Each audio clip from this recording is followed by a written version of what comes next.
তো আমরা কিন্তু টুর্নামেন্ট শুরু করতেছি, ঠিক আছে। তো টুর্নামেন্টের এটা হচ্ছে কি সেকেন্ড কোয়ালিফাই ম্যাচ। তো এখানে কিন্তু আমাদের একদম ফুল স্কোর ওয়াইপ আউট হয়ে যেত। তো আমাদের স্নাইপিং প্লেয়ার RX দুর্জয় ভাইয়াকে আমরা কিন্তু আমাদের দুজন রাশাদকে রিভাইভ দিয়ে দেয়। আর আমরা এখানে শুয়ে পড়ি কারণ কি ওইখানে ফাইট হচ্ছে।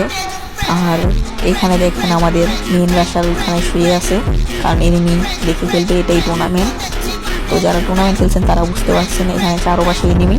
আমরা এখানে একটু ক্যাম্প করলাম। টপ 4 কোয়ালিফাই ম্যাচ, টপ 4 করতে পারলে আমরা কোয়ালিফাই করতে পারবো। তো আমরা এটার ভিতরে টানেলের ভিতরে ঢুকে গেলাম। তো দেখি এনিমি এসে পড়েছে, একটা মেডি করে নিই। ডাইরেক্ট রাশ। আমার টিমমেট কল ব্যাক করেছে, আমি নক করছি একটাকে, রিভাইভ দিয়ে দিয়েছে আমাকে। সো দেখি কি করতে পারি। ওপি ওয়াইপ আউট। তো এখানে একটা মেডি করে নিই। না মেডি করার সুযোগ নেই, এনিমি পড়ছে হেডশট। But enemy say